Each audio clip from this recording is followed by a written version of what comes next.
Oke, jadi sekarang saya itu ingin membahas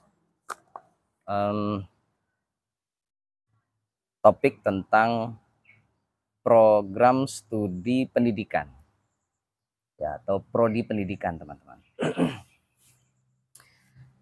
Saya membuat video ini terutama untuk mengklarifikasi, memperjelas status Facebook saya, ya, yang baru-baru ini lumayan ramai ya ditanggapi netizen, kira-kira begitu, yaitu tentang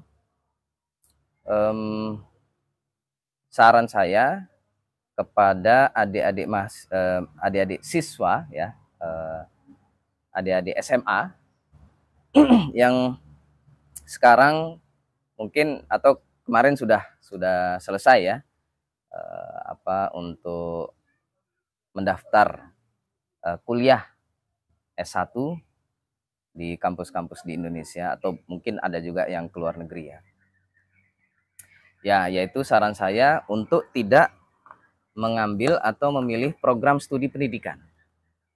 Nah, ya, gimana? Kalau saya lihat dari komentar netizen ya, itu ya terjadi pro dan kontra ya. Ada yang pro dengan saya, ada yang kontra. Yang pro ya rata-rata ya pertama mungkin karena dekat dengan saya gitu ya, sudah tahu dengan saya, sudah tahu dengan sifat saya, ide-ide saya gitu ya, kira-kira ide-ide yang kontroversial, ide-ide yang mendobrak gitu ya, yang membebaskan, wah, kira-kira begitu. Yang kontra pun sebenarnya ya teman gitu ya, meski mungkin tidak terlalu dekat ya.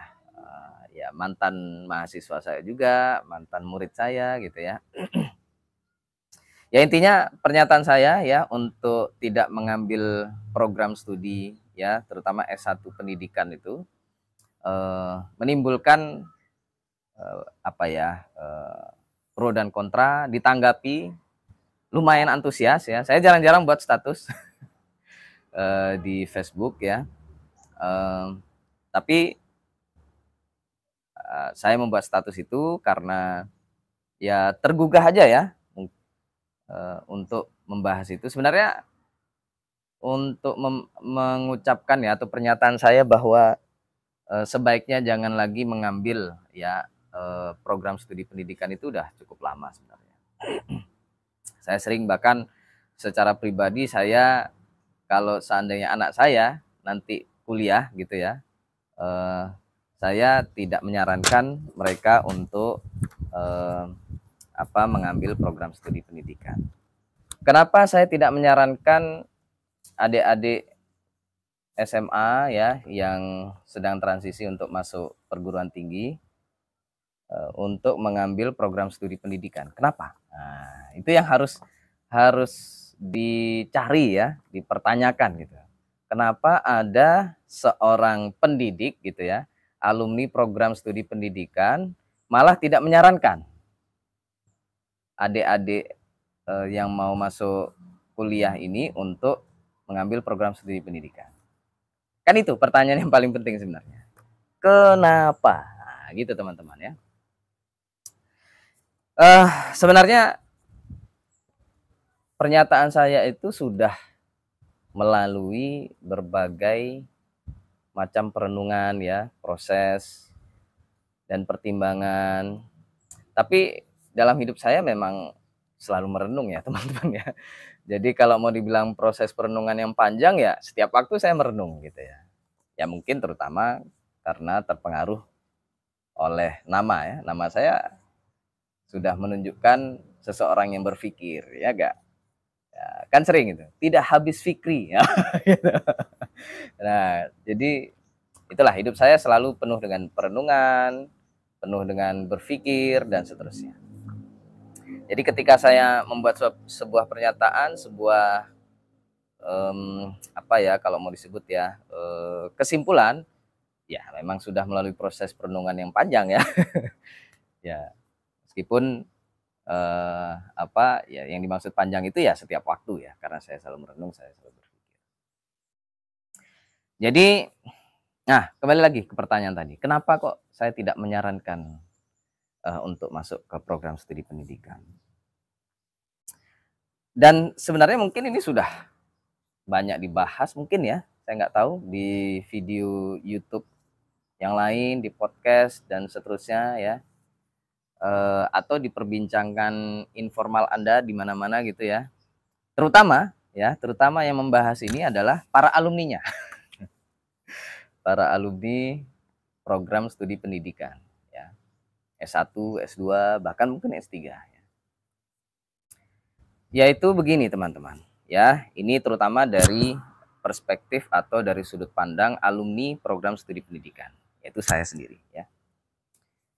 Uh, Sebelum saya jawab pertanyaan itu, saya ingin cerita dulu ya.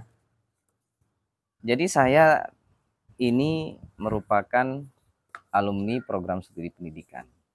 Saya mau cerita teman-teman. Dulu ketika saya lulus dari madrasah ya, saya dulu bukan SMA tapi madrasah aliyah negeri ya, dari MAN gitu.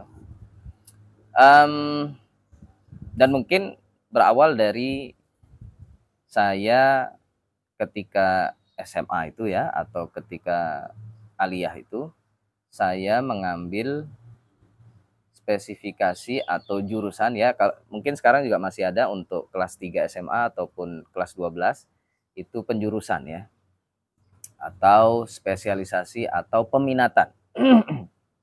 Terutama yang bisa untuk menjembatani siswa ketika nanti lanjut di program S1-nya. Kalau kami dulu ketika di madrasah aliyah itu diberi 3 pilihan atau 3 jurusan. Yang pertama itu IPA ya. Kayaknya di SMA juga sama, ada IPA. Terus yang kedua IPS ya. Mungkin sekarang juga masih ada itu, dua-dua itu, jurusan IPA maupun jurusan IPS. Yang terakhir jurusan bahasa. Jurusan bahasa saya kurang tahu apakah di SMA lain ataupun madrasah aliyah yang lain itu ada juga jurusan bahasa dulu ya, ataupun sekarang ya. Kalau dulu kami ada jurusan bahasa itu, dan saya kebetulan memilih jurusan bahasa. Kenapa saya memilih jurusan bahasa ya? Padahal dulu saya ditekankan ya, bahkan sampai kami bertengkar ya, oleh papa ya, oleh ayah saya untuk mengambil jurusan IPA. Dulu papa itu nyuruh saya untuk ngambil jurusan IPA.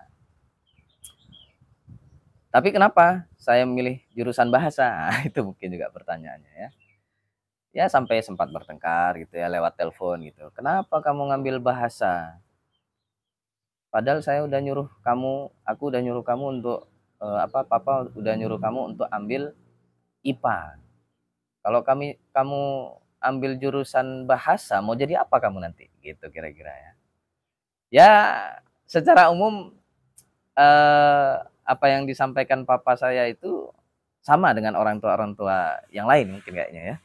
Karena salah satu tolok ukur mereka ya, tolok ukur kesuksesan anak itu ngambil jurusan IPA ya untuk level SMA. Kayaknya. Silakan nanti dijawab atau di komentari ya di bawah ini ya, di kolom komentar. Apakah orang tua sekarang masih begitu ya? Anak harus ngambil jurusan IPA. Karena untuk jadi sukses ya jurusannya IPA. Nah, ya saya kenapa mengambil bahasa, karena mungkin salah satunya karena saya waktu itu masuk pesantren teman-teman ya. Dan di pesantren itu kami cukup giat ya mendalami bahasa. Saya yang waktu itu merupakan anak Jakarta ya dulu ya. Saya dulu kecilnya dari TK sampai SD itu di Jakarta. Kan gue banget gitu ya. Lo gue banget gitu.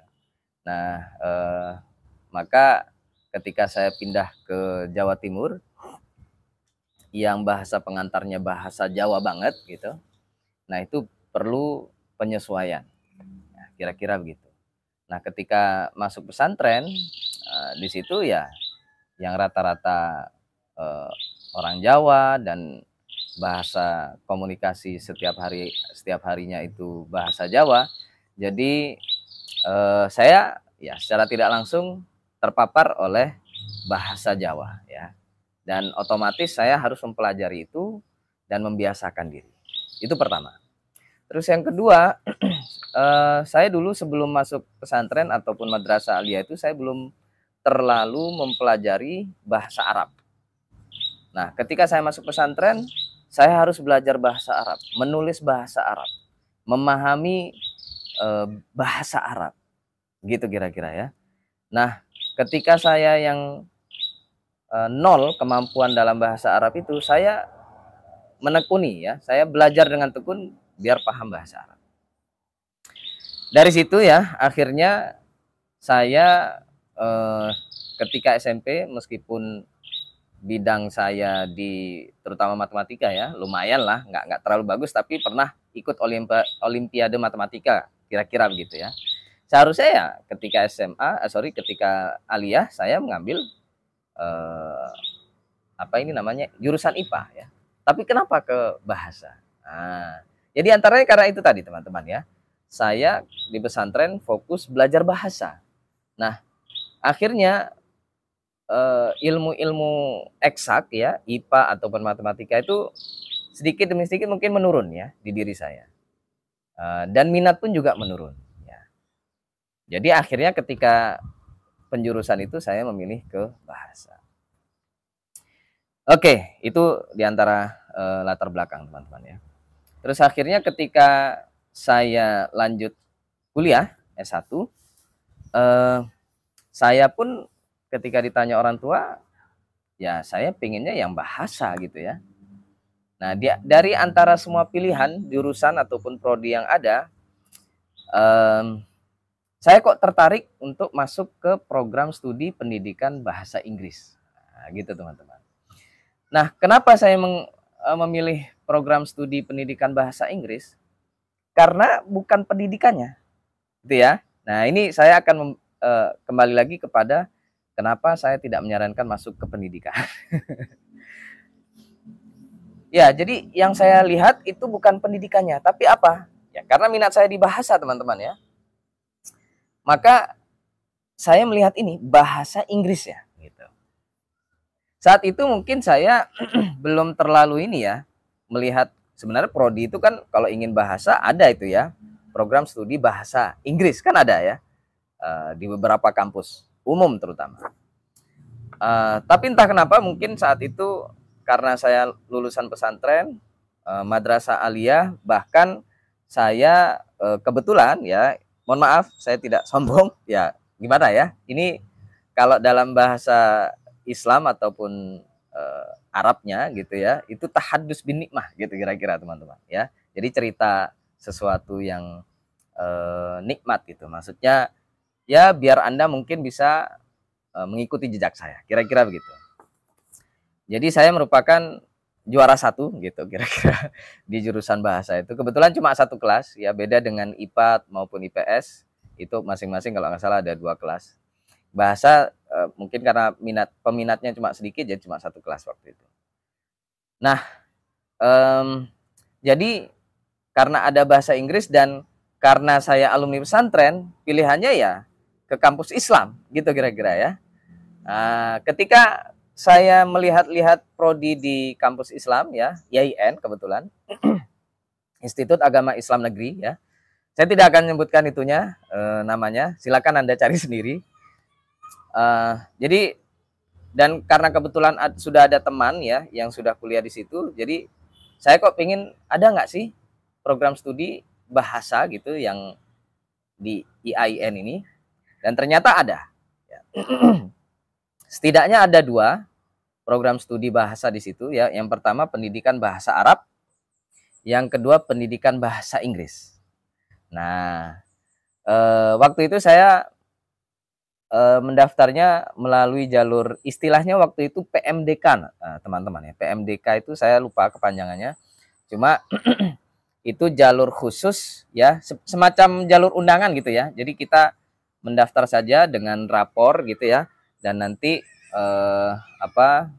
tidak perlu tes tapi langsung keterima. Nah, gitu ya. Karena saya juara 1 di jurusan saya, dan wakil kepala sekolah yang mengurus murid-murid yang ingin kuliah ya, terutama di kampus-kampus di bawah Kementerian Agama. Karena Madrasah Aliyah Negeri itu kan di bawah Kementerian Agama, dan YIN itu di bawah Kementerian Agama. Jadi ada semacam jalur khusus gitu ya. Jadi saya keterima di situ di YIN itu secara langsung gitu ya, tanpa jalur tes gitu. Apalagi ditambah prestasi saya sebagai juara 1. Nah, yang saya pilih waktu itu ada 2. Tahu nggak? Pilihan saya yang pertama adalah pendidikan bahasa Arab. Nah, gitu teman-teman. Dan pendidikan bahasa Arab ini termasuk yang favorit ya di IAIN ya. Ya begitu kira-kira. Terus yang kedua yang saya pilih adalah pendidikan bahasa Inggris. Takdir mengatakan ya, atau saya ditakdirkan diterima di pendidikan bahasa Arab. Pilihan saya yang kedua. Lagi-lagi saya ingin menekankan ketika saya mengambil jurusan itu, saya tidak ada bayangan oh nanti saya akan menjadi guru. Nah, gitu teman-teman. Karena saya suka bahasa, gitu kira-kira. Jadi ketika ketika saya keterima S1 itu di program pendidikan itu, ya lagi-lagi saya tidak ada bayangan nanti akan menjadi guru. Dan itu berlangsung terus ketika ada mata kuliah tentang pendidikan ya, yaitu seperti membuat rancangan pembelajaran ya, kalau ya RPP gitu, terus membuat kurikulum, membuat silabus. Ya, saya mengerjakan sebatas untuk memenuhi tugas saja, tapi tidak sampai kepada saya semangat gitu mengerjakannya. Ya karena tidak ada minat menjadi guru gitu ya. Dan pada akhirnya setelah lulus di program studi S1 itu, S1 pendidikan, ya saya tidak menjadi guru teman-teman. Pilihannya waktu itu ada 2, saya lanjut S2 atau kerja ya di minat saya apa gitu ya kira-kira ya. Dan kebetulan saya punya soft skill ataupun saya aktif ketika kuliah S1 itu di salah satu organisasi mahasiswa, yaitu Lembaga Pers Mahasiswa atau LPM. Nah, saya punya soft skill yang disebut dengan skill jurnalistik, gitu kira-kira. Maka dari situlah saya melamar untuk menjadi wartawan. Dan ya, ketika saya melamar menjadi wartawan itu, alhamdulillah ya, dan media di mana saya melamar itu merupakan salah satu media terbesar ya di Indonesia ya, yang ya katanya sih nomor 2 gitu. Dan pemiliknya dulu pernah menjadi menteri ya di pemerintahan SBY. Ya, Anda mungkin tahu. Ini juga yang perlu saya bahas. Ketika saya melamar menggunakan ijazah S1 Pendidikan Bahasa Inggris menjadi wartawan ya, itu saya diterima teman-teman. Padahal secara kurikulum ya, secara profil lulusan, seharusnya kan saya bukan menjadi wartawan gitu ya, tapi menjadi guru bahasa Inggris. Ya, kurikulum di program pendidikan itu kan pasti menjadi guru. Seharusnya ya secara kurikulum ya. Kalau tidak menjadi guru, itu yang salah bukan mahasiswanya. Kira-kira ya, secara umum. Ya, kalaupun mau menyalahkan mahasiswanya karena mungkin dia tidak serius gitu ya untuk menjadi guru. Mungkin ya. Tapi secara umum kesalahan harus dikenakan gitu ya kepada perguruan tingginya atau program studinya. Gitu. Kenapa kok tidak betul-betul mahasiswa ini dipersiapkan untuk menjadi guru? Baik secara mentalitasnya, baik secara skillnya, dan banyak hal gitu ya. Ya, mentalitas yang paling utama. Karena sejauh yang saya ketahui ya kayak kawan-kawan saya sendiri, ya ada yang lurus gitu ya, profesinya sesuai dengan ijazahnya atau prodi di S1-nya. Ya menjadi guru lah, menjadi apa, dan ada juga menjadi dosen gitu ya. Itu kapan-kapan saya bahas untuk menjadi dosen. Tapi yang guru ini yang perlu saya bahas. Tapi tidak banyak juga yang alumni dari program studi pendidikan itu yang menjadi guru. Nah, ini yang perlu juga kita jadikan PR ya. PR ini bukan ya mahasiswa juga ya, tapi tidak bisa semuanya disalahkan kepada mahasiswa, tapi program studi ini ya, dosen-dosennya ataupun pimpinan kampusnya, bagaimana menyiapkan mentalitas mereka untuk betul-betul menjadi guru. Gitu. Nah, kenyataannya ini ya, saya kayaknya perlu shortcut saja, saya percepat gitu, kepada bahwa lulusan program studi pendidikan ini kan sudah banyak sekali. Ya, kapan-kapan saya tunjukkan datanya gitu ya. Program studi pendidikan saja banyak kan di seluruh Indonesia, ya. Kampus-kampus yang menyediakan program studi pendidikan itu banyak sekali. Dan otomatis mahasiswa dan juga alumni program studi pendidikan itu juga banyak sekali, ya kan? Setidaknya kalau dilihat dari pendaftaran ya CPNS ya, setidaknya pada tahun 2023 kemarin itu kan lumayan banyak pelamarnya. Ini mungkin saya tunjukkan sedikit ya.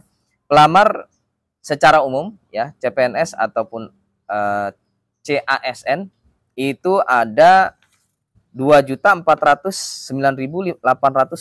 Wah, ini kan banyak sekali ya.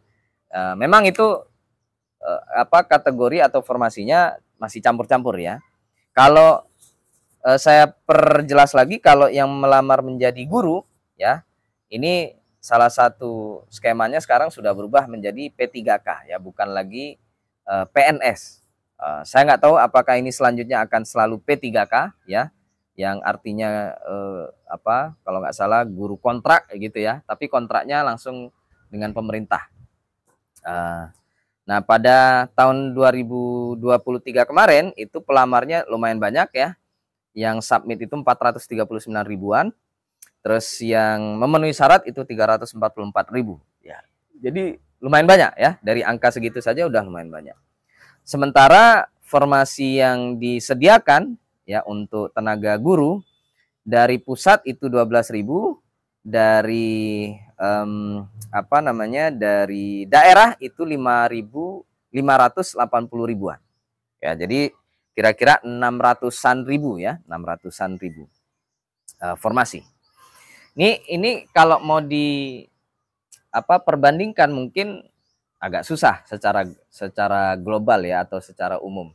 Karena kan nanti ketika melihat peluang ini ya menjadi guru pemerintah ataupun pegawai negeri, kan kita lihat formasinya dulu. Formasinya apa? Apakah contoh guru bahasa Inggris ya?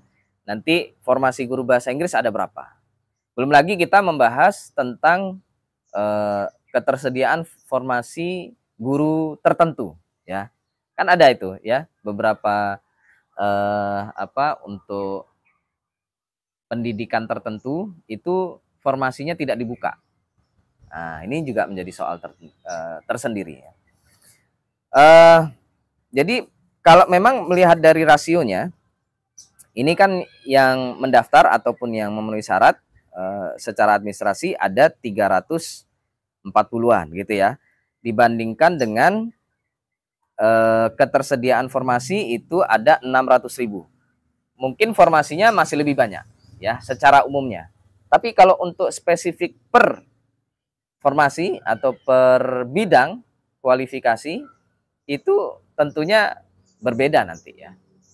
Seperti guru bahasa Inggris saja ya, ini pengalaman terutama kebetulan istri saya adalah peserta yang lolos seleksi P3K ya, guru bahasa Inggris. Nah, di Aceh. Nah, di Aceh sendiri formasi guru bahasa Inggris tidak terlalu banyak. Sementara pelamarnya itu banyak gitu ya. Nanti kalau saya sempat saya carikan datanya. Oke. Belum lagi nanti ya ketika Anda untuk bisa menjadi guru PNS ya atau P3K, itu saingannya banyak. Dan ditambah lagi harus bisa mengerjakan tes CASN-nya yang terdiri dari TWK, TIU, dan TPK. Ini teman-teman yang sudah mengikuti tes CPNS mungkin sudah tahu. Sementara tes-tes ini tidak pernah diajarkan di perguruan tinggi. Jadi sebenarnya banyak sekali permasalahan di dunia pendidikan kita ya, dan terutama ini konsekuensinya atau implikasinya ya kepada program studi pendidikan itu lagi, teman-teman ya. Belum lagi nanti ketika Anda menjadi guru ya, lulus sebagai guru P3K atau guru pemerintah ya, gajinya sedikit ya kan, kesejahteraannya kurang, ditambah lagi administrasinya ribet banyak ya.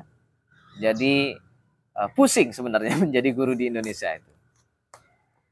Ya, kira-kira itu ya, di antara pertimbangan-pertimbangan kenapa saya tidak menyarankan Anda masuk ke prodi pendidikan. Tidak menyarankan bukan berarti tidak boleh ya, bukan ya. Kembali lagi kepada minat dan bakat Anda gitu ya. Minat mungkin ada, tapi Anda tidak bakat mendidik atau mengajar orang lain ya, mungkin sebaiknya jangan. Kalau memang Anda punya minat ya untuk menjadi guru dan bakat untuk mengajar itu ada, boleh lanjutkan ya. Tapi harus itu tadi ya, mempersiapkan perangkat-perangkat agar Anda benar-benar bisa menjadi guru. Dan menjadi guru di Indonesia menurut saya kalau tidak menjadi guru PNS ya susah untuk sejahtera ya. Kecuali Anda mau menjadi guru di sekolah swasta dengan gaji yang minim ya, atau bahkan yang sekarang masih memilukan hati ya, menjadi guru honorer. Terakhir saya melihat video ya, ada guru honorer yang digaji 1 bulan itu 150.000 teman-teman. Coba bayangkan itu ya. Nah, jadi itulah diantara alasan-alasan kenapa saya tidak menyarankan Anda untuk memilih program studi pendidikan. Mudah-mudahan itu jelas. Semuanya tetap kembali kepada keputusan Anda masing-masing. Kalaupun Anda masih mau lanjut ke program studi pendidikan, lanjutkan. Ya, bismillah. Nah, kira-kira begitu. Tapi Anda harus siap menghadapi hal-hal yang sudah saya sebutkan tadi ya. Kekurangan formasi untuk program untuk menjadi guru, terus kesejahteraan guru yang masih kurang, terus banyak hal lah kira-kira ya yang sudah tadi saya sampaikan. Silakan direkap sendiri. Kira-kira demikian, sampai ketemu lagi di video